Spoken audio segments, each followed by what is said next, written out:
नमस्कार। News NCR की series वकालत में एक बार फिर आप सभी का स्वागत है। हमारे पास बहुत सारे अच्छे पॉजिटिव रिस्पॉन्सेज आ रहे हैं और क्वेश्चंस भी आ रहे हैं जिनके बेसिस पे हम अपने इंटरव्यूज़ को बेहतर से बेहतर बनाने की कोशिश कर रहे हैं। हर एडवोकेट, हर लॉयर अपने साथ एक नॉलेज और इन्फॉर्मेशन बैंक लेकर आता है जिसके थ्रू हम आप तक कुछ ऐसी चीज़ें पहुंचा रहे हैं जो आज तक आपको पता नहीं थी। हमारे आज के गेस्ट हैं advocate Vikas Verma. I would like to welcome him first of all. Thank you so much, Vikas ji, for joining us. Vikas ji, आप देख सकते हैं he is a very young advocate और पिछले लगभग 12 साल से प्रैक्टिस कर रहे हैं। And the good thing is that at such a young age he has a lot of achievements behind him. And सबसे ज़रूरी जो है वो ये बात है कि लॉकडाउन के दौरान भी इनकी एडवोकेसी या इनका काम रुका नहीं। कुछ अचीवमेंट्स हैं इनकी जो मैं इससे पहले कि इनसे सवाल जवाब शुरू करूँ वो मेंशन करना चाहूँगी। करंटली वैसे सुप्रीम कोर्ट दिल्ली में प्रैक्टिस कर रहे हैं and he also has his law firm in greater Kailash Delhi. So he has given a lot of advice to people from Faridabad as well. और ये फरीदाबाद के लिए एक बहुत बड़ी बात है कि हमारे ही शहर का एक एडवोकेट इतनी कम आयु में बहुत बड़ी बड़ी मुकाम तक पहुंच चुके हैं। इनकी सबसे पहली अचीवमेंट ये रही है, if I may not go wrong, that he was the youngest assistant advocate general with the Punjab and Haryana high court. और सर, क्या एज थी आपकी जब आपको उस पोस्ट पे अपॉइंट किया गया था? That time I was 26 years old. इतना यंग एज में इस तरह की पोस्ट होल्ड करना। और एक दूसरी बहुत बड़ी अचीवमेंट है which I would definitely like to mention. He is a member of the supreme court legal services authority. और ये एक ऐसी टीम है जिसमें लगभग 1200-1300 के आसपास एडवोकेट्स, लॉयर्स अप्लाई करते हैं और उसमें से केवल 40 लोग सिलेक्ट किए जाते हैं। And we are so proud to say, our city is so proud to say that advocate Vikas Verma is one of those 40 people. Sir, congratulations for that as well. जब हम इतने यंग एज के एडवोकेट्स को इस profession में देखते हैं तो सबसे पहला सवाल जो हमारे सामने आता है और मैं आपसे पूछना भी चाहूँगी कि एडवोकेट्स की इमेज मतलब टूवर्ड्स नेगेटिव है हमारे देश में। और जो भी हमने देखा है, हमने एक छवि बना ली है फिल्मों के थ्रू या मतलब के एडवोकेट्स ऐसे होते हैं। आप एज अ प्रोफेशनल इस इमेज को कैसे तोड़ते हैं? मतलब कैसे आप मैनेज करते हैं? And I think I constantly see a smile on your face. Smile, personality, बहुत सारी चीज़ें होती हैं, तो आप उस चीज़ को कैसे हैंडल करते हैं? थैंक यू मैम, क्योंकि आपने जो क्वेश्चन पूछा है वो एक आम जनता से रिलेटेड क्वेश्चन पूछा है। क्योंकि किसी के भी दिमाग में सबसे पहला क्वेश्चन आता है, कोई एडवोकेट होता है तो वो उसे थोड़ा गैप मेंटेन करने लगते हैं, थोड़ा अवॉइड करने लगते हैं। बिल्कुल। क्योंकि अदर देन प्रोफेशन, डॉक्टर्स हैं, इंजीनियर्स हैं या और प्रोफेशंस हैं, वो अपना एंजॉय करते हैं सोसाइटी में और सभी के साथ वो मिलजुल कर रहते हैं। एडवोकेसी में सबसे पहला पॉइंट तो ये होता है कि हम लोगों के पास टाइम बहुत कम होता है, क्योंकि कोर्ट्स में टाइम देना होता है, क्लाइंट्स के साथ टाइम डिवोट करना होता है और एज वेल एज अपनी पर्सनल लाइफ में भी टाइम डिवोट करना होता है। तो आज एडवोकेट की जो छवि है वो हमारी सोसाइटी के अंदर ऐसी है, यदि कोई भी NGO है, RWAs हैं या कोई भी ऑर्गेनाइजेशन है, वो सबसे पहले एडवोकेट को अप्रोच करती है for getting the social justice. Absolutely. क्योंकि क्या होता है, कई बार आम जनता को प्रोसीजर नहीं पता होता, बिल्कुल नहीं पता होता। और एडवोकेट को हायर करने की बजाय उसके दिमाग में एक इमेज बनी है कि हम एडवोकेट के पास जाएंगे तो हो सकता है वो हमसे बहुत ज़्यादा फीस चार्ज करें, हमारे घर बिक जाएंगे, लूटते हैं, फीस चार्ज करेंगे। और उनको ये भी लगता है कि कहीं ना कहीं मामला थोड़ा प्रोलॉन्ग हो सकता है, मतलब लंबा खिंच सकता है। राइट। तो उस सब डर की वजह से वो क्या करते हैं, वो बिना जानकारी के अपने लेवल पे चीज़ों को सॉर्ट आउट करते हैं, जबकि उन चीज़ों से वो और पैनिक होती हैं। करेक्ट। और एडवोकेट के मिलने के बाद वो चीज़ें बहुत ही सॉल्व होती हैं और बहुत इजी होती हैं।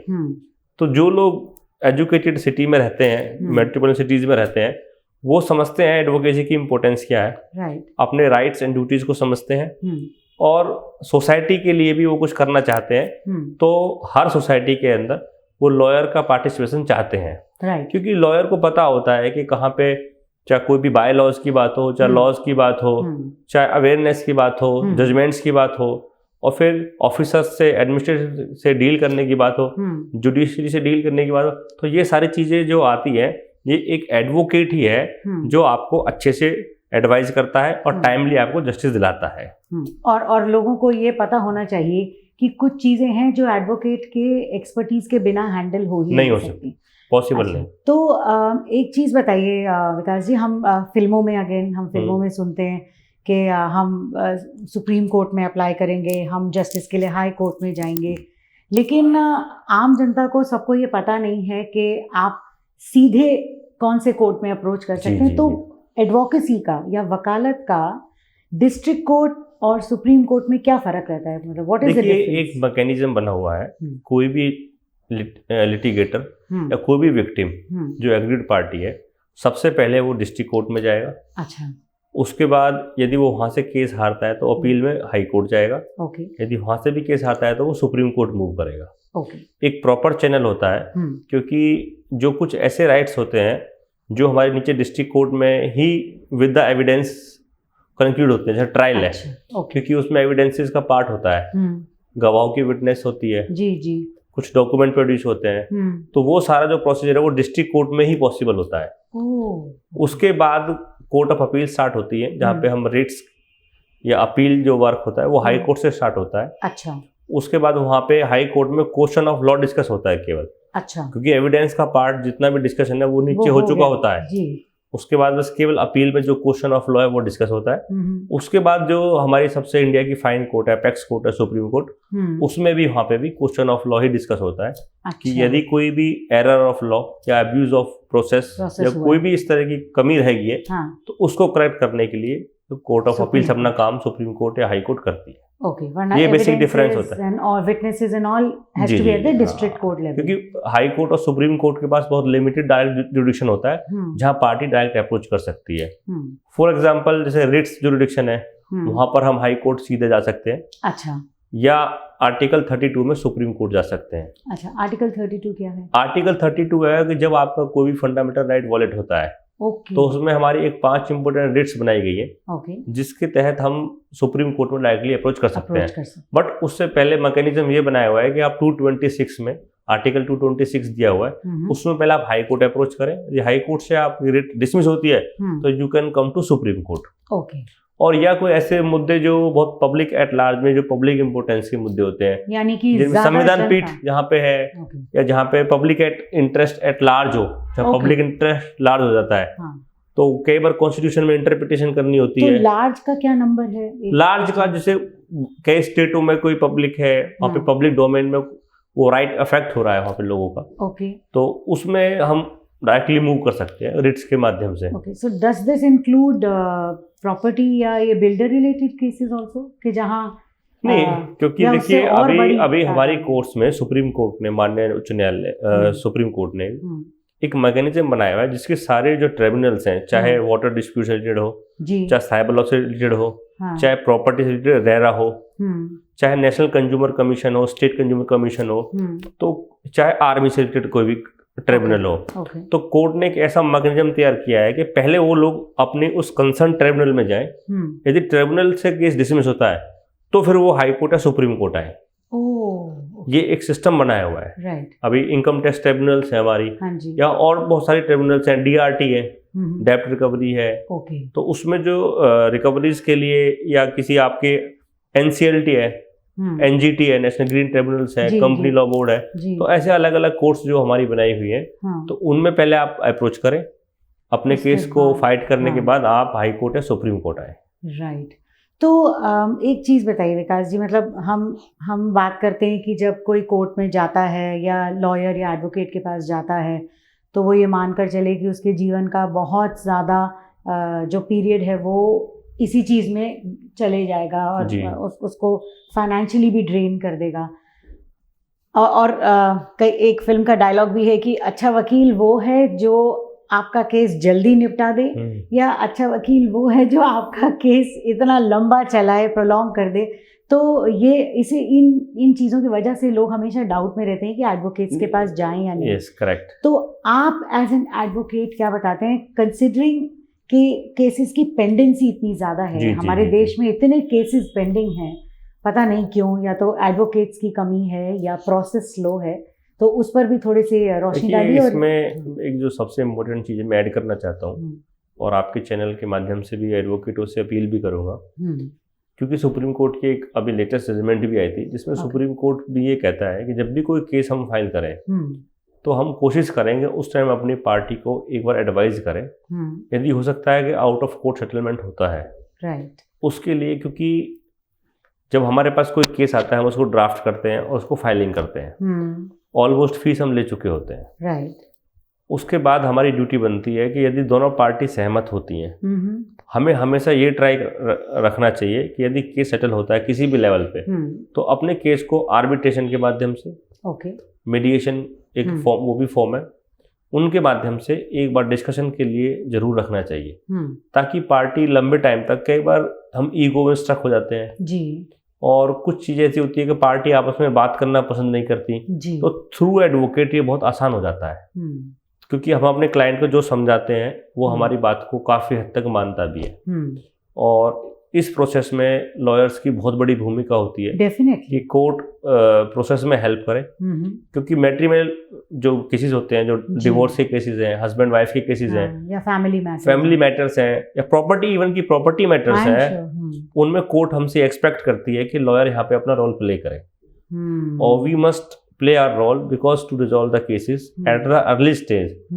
जनरली क्या होता है कि बहुत लंबे टाइम के बाद वो पार्टी इतनी दूर जा चुकी होती है, केस भी सेटल नहीं होता, और उसके बाद उनका जो फाइनेंशियल लॉस है वो होता है, और प्लस में जो टाइमली उनको अपने बच्चे सेटल करने होते हैं या अपने हस्बैंड वाइफ को सेटल होना होता है, वो एक जो गोल्डन टाइम है वो स्पॉइल हो जाता है, तो उसको यू कांट कंपनसेट। तो बेसिकली हमारी इंटेंशन ये होती है कि यदि कोई केस सेटल होता है और हो सकता है तो उसके लिए हम ये हमेशा एफर्ट्स करते हैं कि केस बीच में भी सेटल अगर किसी भी स्टेज पे होता है तो वी शुड रेडी। ये हमारी, this is for our viewers. एक एडवोकेट खुद अपने मुंह से आपसे ये बात कह रहे हैं कि हम नहीं चाहते कि आपके मामलों को कोर्ट में, अदालत में घसीटा जाए जैसा कि आम जनता सोचती है। एक एडवोकेट, एक अच्छा एडवोकेट चाहता है, और सुप्रीम कोर्ट भी यही चाहती है कि आप उस मैटर को अगर हो सके तो कोर्ट में लाने की बजाय कोर्ट के बाहर सेटल कर लें, ताकि टाइमली सेटलमेंट हो। और मैं तो इतना भी ऐड करना चाहूँगी कि हमारे समाज में ना एक बिचौलियों का बहुत चलन रहता है हर काम में, चाहे वो रिश्ते कराना हो, प्रॉपर्टी हो। तो प्लीज़ अनप्रोफेशनल, अनएजुकेटेड और जिनके पास एक्सपर्टीज़ नहीं है उन बिचौलियों के पास मत जाइए।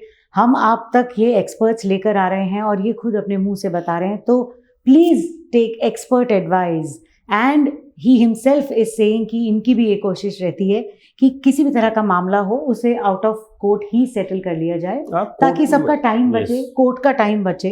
So that's a very important input. मतलब ये बड़ी अजीब बात है कि लोग अब तक इसके विपरीत सोच रहे थे, नहीं ऐसा नहीं, और एडवोकेट्स बोलते हैं। अच्छा विकास जी, आप क्योंकि बहुत यंग एज में आपने इतना कुछ अचीव किया, शुरू किया, मैं ख़ास तौर पे यहाँ जिक्र करना चाहूँगी, अब जो कोर्ट ऑनलाइन इंफॉर्मेशन देता है, अवेलेबल है, तो टेक्नोलॉजी ने जुडिशरी को कैसे इम्पैक्ट किया है? ख़ास तौर पे आपने लॉकडाउन के दौरान बहुत काम करा, आपने वेबिनार्स ऑर्गेनाइज किए लगभग 100 से ऊपर। तो वेबिनार्स का क्या पर्पस था, और आप टेक्नोलॉजी को जुडिशरी के लिए अच्छा मानते हैं या बुरा?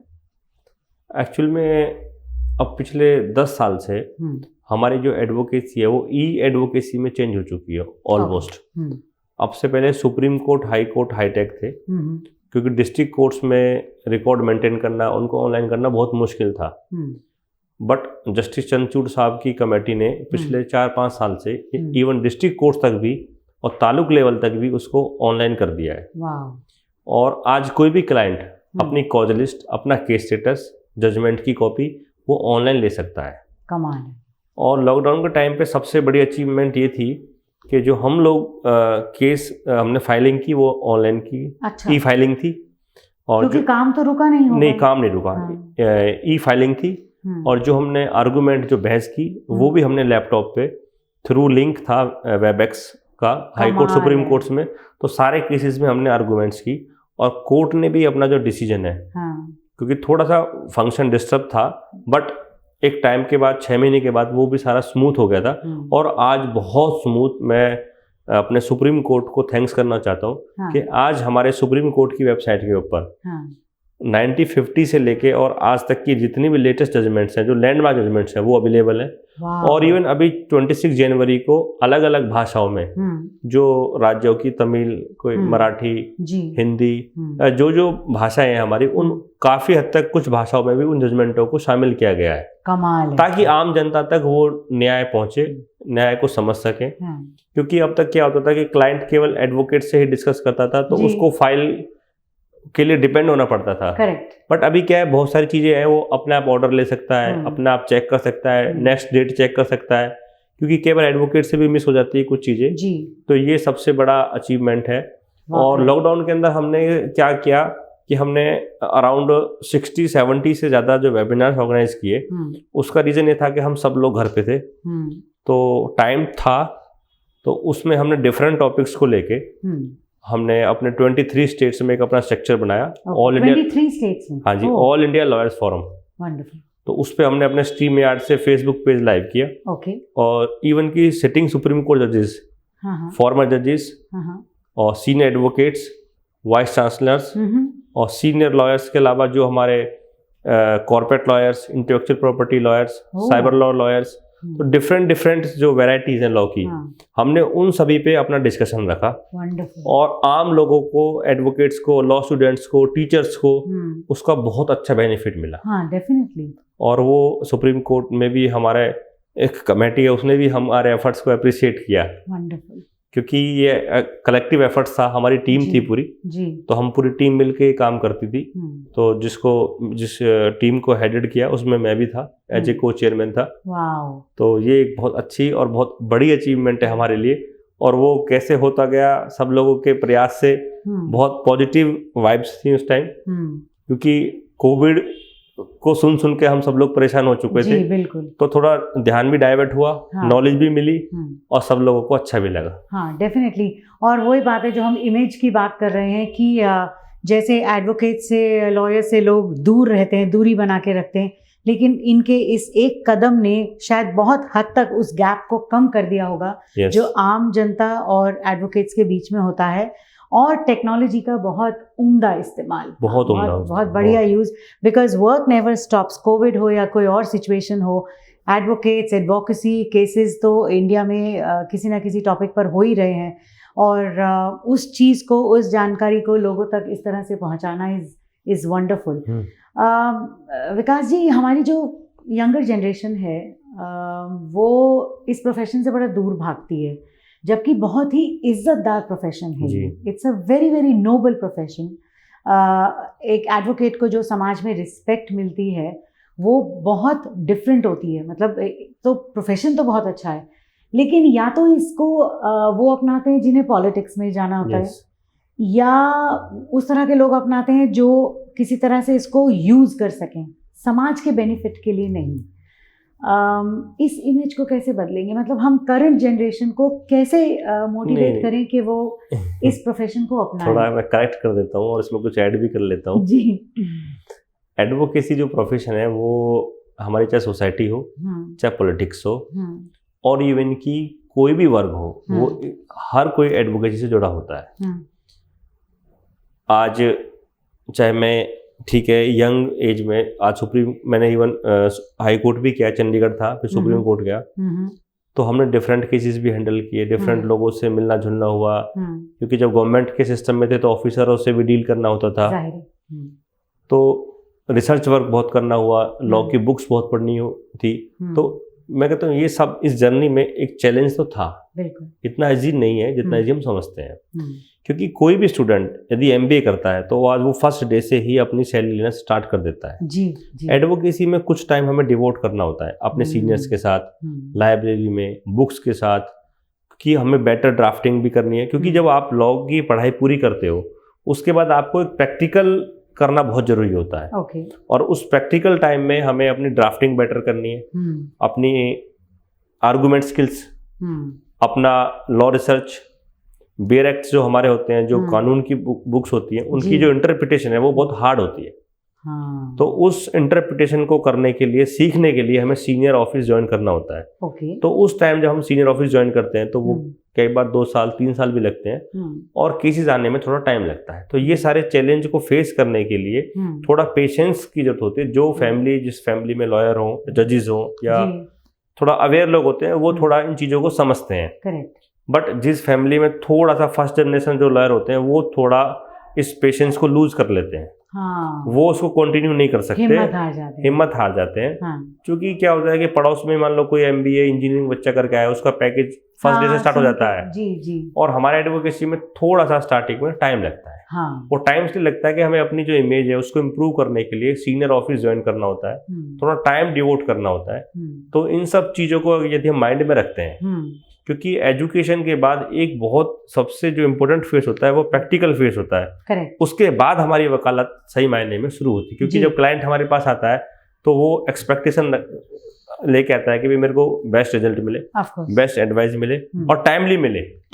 तो इन सब चीज़ों को हमें ध्यान रखना होता है, क्योंकि जब तक हम कोई स्टडी या रिसर्च या पढ़ाई नहीं करेंगे तो उसके मुझे नहीं लगता कि हम बेस्ट एडवाइस या बेस्ट रिजल्ट दे सकते हैं। और मुझे लगता है शायद ये पढ़ने का और अपने आप को अपडेट और अपग्रेड करने का प्रोसेस ताउम्र चलता है। ये प्रोसेस ताउम्र चलता है। और मैं आपके चैनल के माध्यम से कहना चाहता हूँ, जो भी लॉ स्टूडेंट्स हैं, फर्स्टली तो वो अपनी क्लास रेगुलरली अटेंड करें। सेकंड, अपने जो बेयर एक्ट्स होते हैं कॉलेज में, उनकी इंटरप्रिटेशन कॉलेज टाइम से ही लर्न करें। और थर्डली, मूट कोर्ट होता है, मूट कोर्ट, उसको ज्वाइन करें।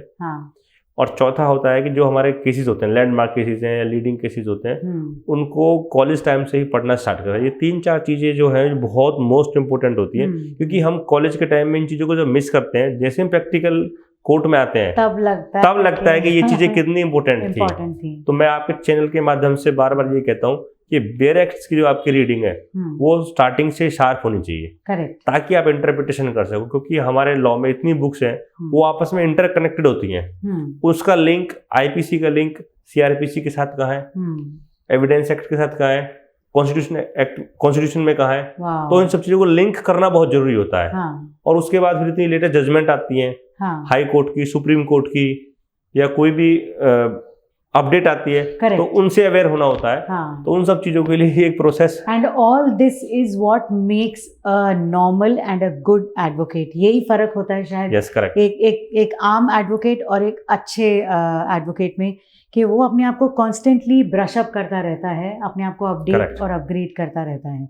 और ये वाकई बड़ी इंपॉर्टेंट चीज़ है जो आपने कही कि एक MBA या कोई फॉर दैट मैटर CA या और कई ऐसे प्रोफेशन होते हैं, डॉक्टर, जहाँ तुरंत वो अर्न करना शुरू कर देते हैं।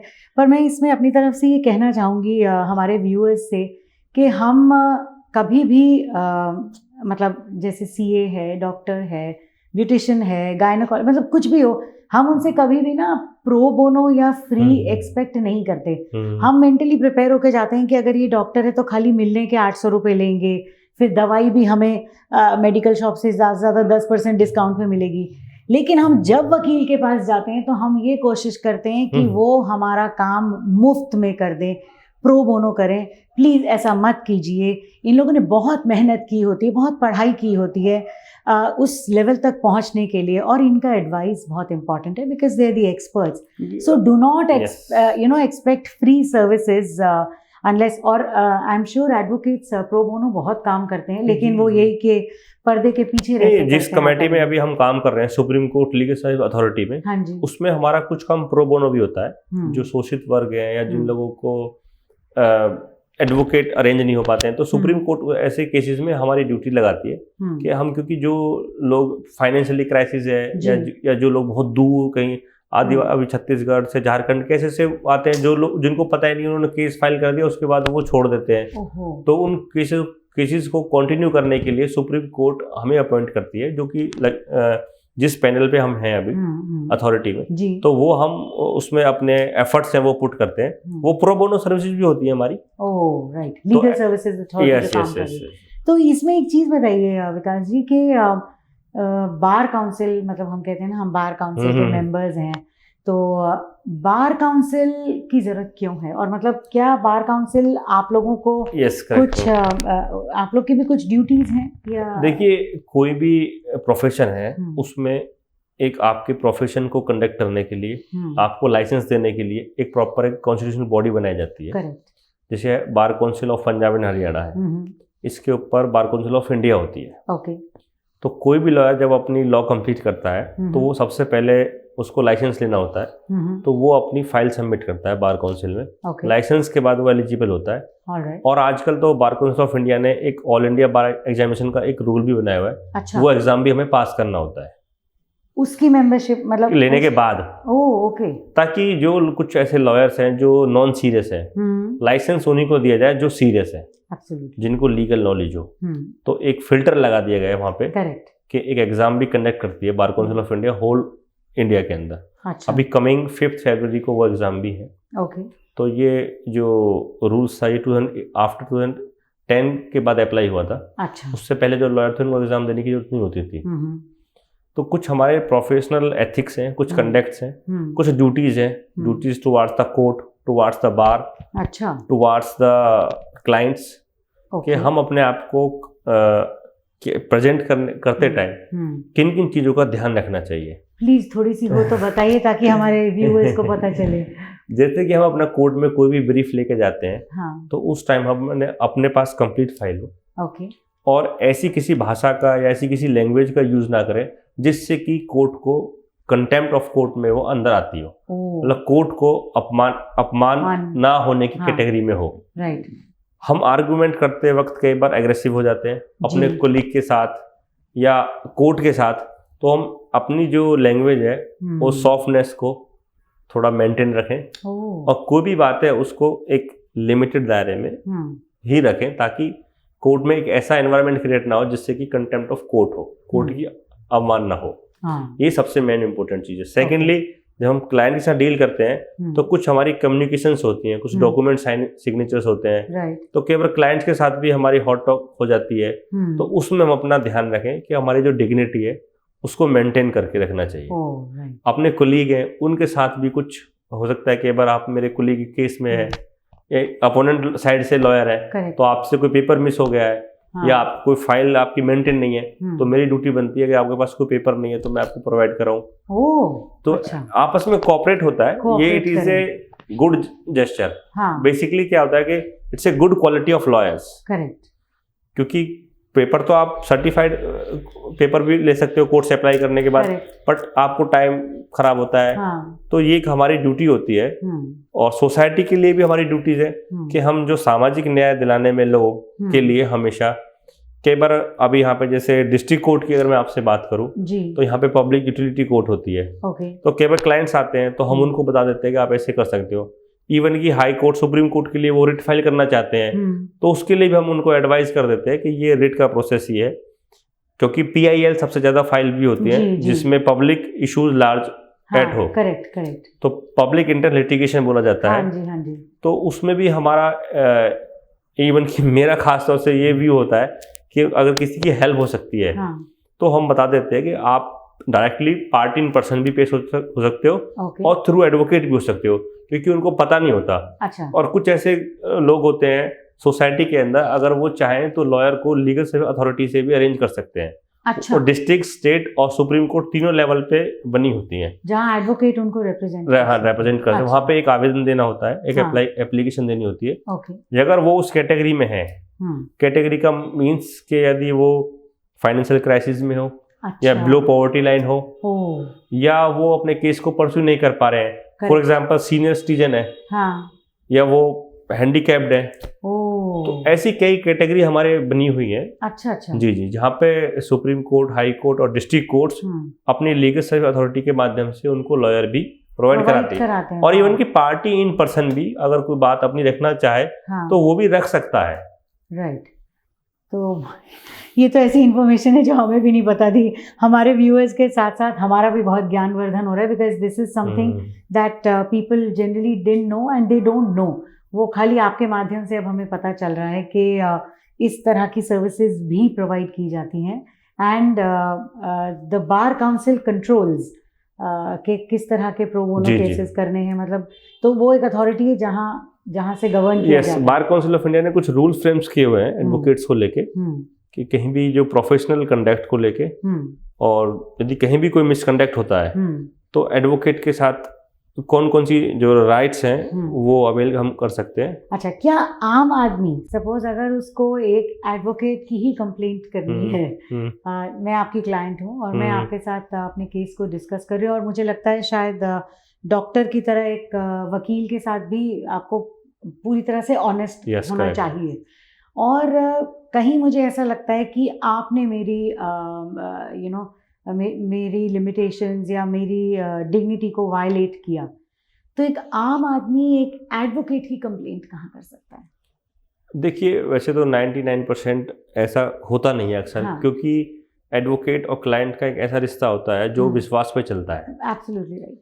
अगर वो आपस में लड़ना स्टार्ट कर देंगे तो फिर बहुत मुश्किल हो सकता है कि वो उसको न्याय मिले।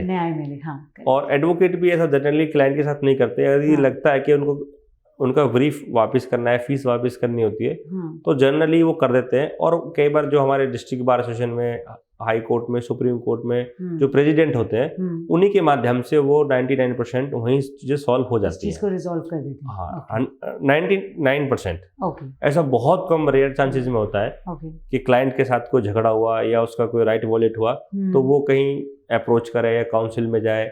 बट जनरली जो हमारी बार एसोसिएशन है वो उसमें बहुत रोल प्ले करती है, पॉजिटिव रोल प्ले करती हैं। अच्छा। यदि कोई छोटी मोटी बात हो भी जाती है कहीं आपस में, तो वो बैठ के उसको सॉल्व करा लेती है। अच्छा, मतलब कोई ऐसा रास्ता है? क्योंकि 1% हो तो भी नहीं, 1% में तो फिर वो काउंसिल में अप्रोच कर सकता है। बट काउंसिल में उसका बहुत एक लेंथी प्रोसेस है, उसको वॉच करते हैं कि किस तरह की कंप्लेंट है, क्योंकि जनरली किसी को रिलीफ नहीं मिलता तो वो अमूमन क्या एलिगेशन लगाता है कि एडवोकेट ने मेरे साथ ठीक से केस को ट्रीट नहीं किया, या उसने नेग्लिजेंस कर दी। एक आम बात हो चुकी है। बट ऐसा नहीं होता। जो एडवोकेट होता है वो अपने एफर्ट्स पुट कर सकता है। वो जो जजमेंट है वो तो कोर्ट ने देनी होती है। तो क्लाइंट की एक्सपेक्टेशन यहाँ बहुत ज़्यादा हो जाती है। वो सोचता है कि जो मुझे रिलीफ मिलना था वो नहीं मिला, बिकॉज ऑफ नेग्लिजेंट एक्ट था, या एडवोकेट ने ठीक से पेश नहीं किया। तो ये एक आम धारणा बन चुकी है क्लाइंट के अंदर। तो इसलिए ज़्यादातर वो कंप्लेंट अनटिल अनलेस, जब तक कोई बहुत स्ट्रॉन्ग रीजन ना हो, तो वो एंटरटेन नहीं होती। और यदि कोई छोटी मोटी चीज़ होती है तो हमारी बार एसोसिएशन के लेवल पे ही सॉल्व हो जाती है। अच्छा, हम कब से इतना जनता का प्रतिनिधित्व कर रहे हैं? हमने अपनी वकालत सीरीज़ में ये बोला भी कि हम आम जनता का प्रतिनिधित्व करेंगे, लेकिन मुझे लगता है कि शायद कुछ चैलेंजेस एडवोकेट्स के भी होते होंगे। आपने कभी ऐसी कोई चैलेंजिंग सिचुएशन फेस की, या आप हमें ये बताइए कि एक एडवोकेट के क्या चैलेंजेस होते हैं, ताकि लोगों को पता चले कि उनको क्या नहीं करना चाहिए? देखिए, एडवोकेट के सामने सबसे बड़ा चैलेंज तो फाइल को, जब वो फाइल, अब क्लाइंट हमारे पास आता है, उसी दिन से हमें फाइल रीड करना, फाइल को ड्राफ्ट करना, फिर उसमें आर्गुमेंट करना, फिर उसमें बेस्ट रिजल्ट दिलाना। ये सारा जो हमारा प्रोसेस होता है, ये पूरा चैलेंज होता है। इसमें एक हमारे पीछे बहुत बड़ी टीम काम करती है। जिसमें इंटर्न्स होते हैं, जूनियर्स होते हैं, हमारे क्लर्क होते हैं, हमारा स्टाफ होता है, कुछ रिसर्च करने वाले स्टूडेंट्स होते हैं, कि जो एक केस को बनाने के लिए आमूमन, अगर हाई कोर्ट सुप्रीम कोर्ट की मैं बात करूं, तो 5-6 लोगों की एक टीम नॉर्मल होती है। और हर चीज़ डॉक्यूमेंट करनी, हर चीज़ डॉक्यूमेंट्री, उसमें अपनी जजमेंट पुट करना, उसमें कोई भी जो लॉ का प्रोविजन है वो पुट करना, फिर उसको जब प्रेजेंट करते हैं उस टाइम हमें लेटेस्ट लॉ की बुक्स हैं, जजमेंट्स के साथ कोर्ट में जाना होता है। तो आर्गुमेंट करने में भी एक बहुत लंबा, क्योंकि हाई कोर्ट सुप्रीम कोर्ट में जो स्किल है थोड़ा डिफरेंट होती है, क्योंकि वो कोर्ट ऑफ अपील्स है या वहाँ पे रिट डिस्कशन होती है। तो बेसिकली क्वेश्चन ऑफ लॉ ज़्यादा फोकस होता है रादर देन की फैक्ट्स। क्योंकि नीचे डिस्ट्रिक्ट कोर्ट्स में फैक्ट्स पे ज़्यादा फोकस होता है, और हाई कोर्ट सुप्रीम कोर्ट में लॉ पे ज़्यादा फोकस्ड होता है। तो थोड़ा रिफाइंड हो जाता है वहाँ ऊपर जाने के बाद। तो चैलेंजेस उसके अलावा फिर हमारे पास अपने वर्क को कंटिन्यू करने के लिए, और अपनी सोशल लाइफ, अपनी प्राइवेट लाइफ, और अपने कोई भी, जैसे अब मान लो मैं हूँ, मेरे को स्पोर्ट्स का शौक है, या मेरे को मॉर्निंग वॉक करना अच्छा लगता है, या मेरे को बाहर घूमना बहुत पसंद होता है, तो उसमें कहीं ना कहीं हमें थोड़ा कॉम्प्रोमाइज़ बहुत ज़्यादा करना होता है। इवन कि मेरे को तो बाहर घूमने का बहुत शौक होता है। मैं लंदन भी 2 बार हरियाणा को रिप्रेजेंट करके आया था, तो 13 में और 14 में। अच्छा, इंटरनेशनल कॉन्फ्रेंसेस होती हैं हमारी, अक्सर एवरी ईयर होती है। तो उसमें भी हम पार्टिसिपेट करते हैं, ताकि इसलिए कि उस बहाने से क्या होता है कि हम अपनी कॉन्फ्रेंस में जाते हैं, हाँ, 2 दिन हमारी एकेडमिक डिस्कशन होती है, उसके बाद हमारा 1 वीक का एक घूमने का एक पर्पस है, वो भी सॉल्व होता है। वेकेशन और रिक्रिएशन एक चीज़ है, और दूसरी चीज़ बहुत इंपॉर्टेंट जो आप बता रहे हैं कि आपने 2 बार रिप्रेजेंट करा है, तो एक एडवोकेट की एज एन इंडिविजुअल भी डेवलपमेंट होती है। यस, एक्सप्लोर होता है। सारी उम्र किताबें ना पढ़ के इतना एक्सपोजर जो नहीं, वहाँ पे हमारे जो इंटरनेशनल स्पीकर्स आते हैं, डिफरेंट कंट्री से आते हैं, तो जजेस आते हैं, लॉयर्स आते हैं, वाइस चांसलर, उनसे हमें बहुत कुछ सीखने को मिलता है। फिर हम भी अपने पेपर प्रेजेंट करते हैं वहाँ पे, तो अपनी रिप्रेजेंटेशन होती है वहाँ पे, हमारा कोई भी एक लेक्चर होता है, तो उसमें भी हमारा पार्टिसिपेशन होता है। वैसे ये क्वेश्चन मेरे सिलेबस में नहीं था, पर अब आपने बताया तो मैं पूछना चाहूँगी कि इंडियन जुडिशरी की क्या इमेज है इंटरनेशनल मार्केट में, मतलब how do they treat our? नहीं, अभी देखिए, आपने अगर जनरली देखा हो, हरी साल्वे जी जो हमारे इंटरनेशनल कोर्ट ऑफ जस्टिस के भी लॉयर हैं, उन्होंने एक पाकिस्तान का बहुत अच्छा मैटर था जिसको अच्छे से डील किया। और चाहे इंटरनेशनल आर्बिट्रेशन की बात हो, अपने इंडिया के अंदर पिछले 10-15 सालों से एक बैरिस्टर कॉन्सेप्ट बहुत अच्छे से और बहुत तेजी से डेवलप हुआ है। और उसके बाद एक सॉलिसिटर का जो कॉन्सेप्ट है, मैं बता देता हूँ आपको। जी, फर्क बताइए। जनरली क्या होता है कि हम जब ग्रेजुएशन करते हैं, उसके बाद हमारा एक 4 साल का कोर्स लंदन से या बाहर किसी कंट्री से होता है बैरिस्टर का। उसके बाद हम जनरली LLM करते हैं। तो सॉलिसिटर तो आउट ऑफ कोर्ट किसी भी मुद्दे पे अपनी राय दे सकता है, और बैरिस्टर कोर्ट में प्लीड कर सकता है। तो हमारे इंडिया के अंदर 2005 के बाद, क्योंकि ऑलमोस्ट जो अच्छे फैमिली से बिलोंग करते हैं या जिनके घर में जजेस हैं, लॉयर्स हैं, तो वो लोग अपनी पढ़ाई करने के लिए लंदन, अमेरिका, कनाडा, सिंगापुर, उन कंट्री में जाते हैं। वहाँ पे कुछ टाइम के लिए काम भी करते हैं। तो वो जो एक्सपोजर है, जब वो इंडिया में वापस आते हैं, क्योंकि हमारे जो अब क्लाइंट्स हैं, फॉर एग्जांपल अभी आर्बिट्रेशन का हम वर्क करते हैं, तो हमारे पास ऐसे भी काम है जो ब्रिटिश कंपनी है जिनका ब्रांच ऑफिस इंडिया में है, उनको सर्विसेज देनी होती है। तो हमारी टीम में 3 लोग 4 लोग हैं, उसमें से one of my friend is barrister. अच्छा। तो उसमें क्या होता है कि जैसे अब लंदन बेस्ड कोई भी कंपनी है, US बेस्ड कोई कंपनी है, तो वो क्या करती है, वो बैरिस्टर को एंगेज करना चाहती है या सॉलिसिटर को एंगेज करना चाहती है। तो पिछले 10-15 सालों में हमारे जो इंडिया की इमेज है वो बहुत अच्छी हुई है, और लीगल एजुकेशन पे बार काउंसिल ऑफ इंडिया ने भी और सुप्रीम कोर्ट ने भी बहुत रिफॉर्मेटिव जो चेंजेस लाए हैं, वो मैं आई अप्रिशिएट। क्योंकि जो लॉ स्कूल्स हैं, जो नेशनल लॉ स्कूल्स हैं, वो क्या करते हैं, अभी जो ओपी जिंदल लॉ यूनिवर्सिटीज हैं या बेंगलोर लॉ स्कूल्स हैं, ये 6 मंथ के लिए उन बच्चों को किसी दूसरी कंट्री में भेजते हैं। That is called exchange programme. वहाँ की कंट्री से कुछ बच्चे हमारे कंट्री में आते हैं। ये पहले लॉ स्कूल्स में नहीं होता, अभी ये स्टार्ट हुआ है कुछ टाइम से। और यहाँ के बच्चे वो कुछ महीने के लिए दूसरी कंट्री में जाते हैं, ताकि वहाँ का जो भी हिस्ट्री है, कल्चर है, वहाँ की पार्लियामेंट है, वहाँ के लॉज है, जुडिशरी है, उसकी नॉलेज के लिए कुछ टाइम के लिए एक एक्सचेंज प्रोग्राम बनाए गए हैं। और अमूमन आपने देखा होगा कि LLB के बाद तो बहुत लोग LLM करने बाहर जाते ही हैं। दिल्ली में खासतौर से बड़ी मेट्रोपोलिटन सिटीज हैं, उनमें बहुत लोग LLM करने बाहर जाते हैं। तो वो फिर 2 साल 3 साल 4 साल वहाँ पे जॉब भी करते हैं, प्रैक्टिस भी करते हैं।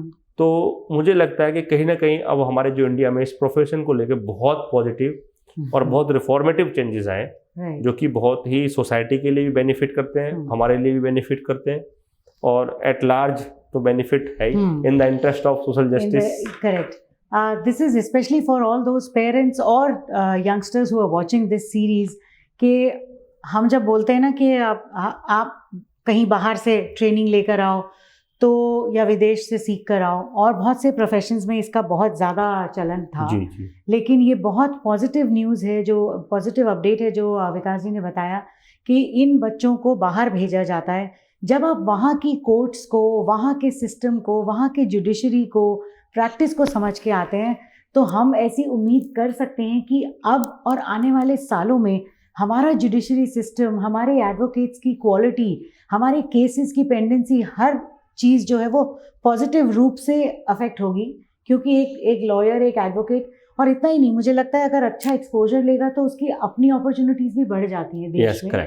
क्योंकि हम पर्सनली एक ऐसे ही किसी एडवोकेट या लॉयर के पास जाना चाहेंगे जिसके पास बहुत नॉलेज, एक्सपोजर और स्किल हो। Coming to my final question Vikas ji, आप कोई ऐसा टॉपिक, मतलब ऐसा तो नहीं है कि मुझसे कुछ छूट गया आप जिसका जिक्र करना चाहेंगे, क्योंकि मैं फिर आपसे एक फाइनल इमेज रिलेटेड क्वेश्चन पूछूंगी. Anything that you feel that you wanted to speak and we've not touched upon a topic? Law तो बहुत वाइड एरिया है डिस्कशन करने के लिए. राइट, तो फिर मैं अपने फाइनल क्वेश्चन पे आती हूँ कि अक्सर हम जैसे OTT पे वेब सीरीज में देखते हैं, बड़े हैंडसम, बड़े स्मार्ट एडवोकेट्स होते हैं, मेल फीमेल दोनों, both the genders actively, you know. लेकिन इंडिया में अभी भी ऐसा लगता है कि एडवोकेट वही अच्छा है जिसके कुछ सफ़ेद बाल हों, अच्छा, या मतलब एक बोरिंग सा डल सा इंसान होता है. लेकिन एक, मतलब हम जब से सीरीज़ कर रहे हैं, हम कोशिश सारी हमारी यही है कि ऐसे एडवोकेट्स को लेकर आएँ जो सोशली भी बहुत एक्टिव हैं. आप मतलब स्माइल भी कर रहे हैं constantly, which is very very strange and new to me. एक एडवोकेट को अपनी इमेज के लिए फिटनेस, अपीयरेंस और उसके स्किल्स एज अ पर्सन, वो कैसे डेवलप करने चाहिए एंड वो कितने इम्पोर्टेंट हैं?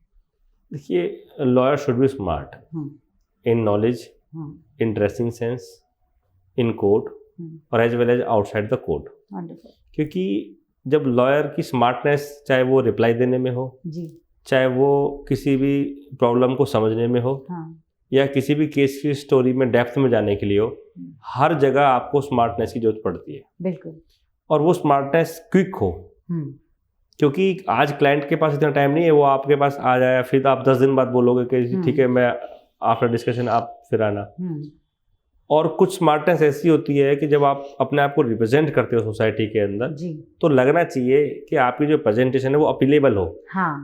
क्योंकि एक लॉयर ऐसा प्रोफेशन होता है, एक नोबल प्रोफेशन कहा जाता है, जिसमें हमारे चाहे महात्मा गांधी जी हो, चाहे नानकी पालकी वाला हो, अपने फलिन नरीमन साहब जो हमारे सीनियर लॉयर हैं, कपिल सिब्बल साहब, सलमान खुर्शीद, अभिषेक मनु सिंघवी, ये ऐसे लॉयर हैं जिनको आप देखोगे कि ये अपने आप में एक इंस्टीट्यूशन है. एब्सोल्युटली.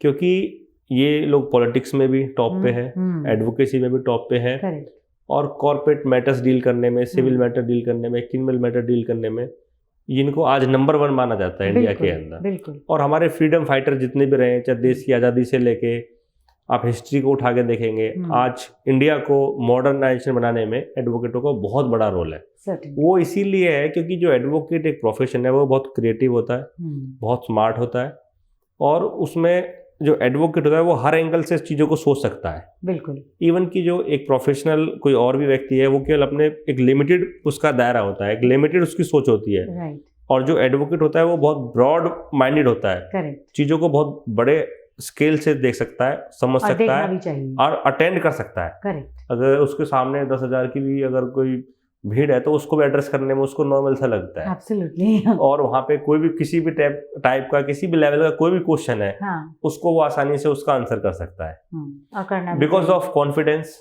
कर्ज, और कुछ हमारे 7 जो पॉइंट्स बनाए गए हैं एडवोकेसी में कि वो हम अपने साथ रखने चाहिए. ऑनेस्टी है, विट है, एलोकेंस है, और जजमेंट है. हमें जजमेंटल होना चाहिए. जजमेंटल मतलब कहीं भी किसी भी चीज़ को थोड़ा अवेयरनेस के साथ जिए. करेक्ट.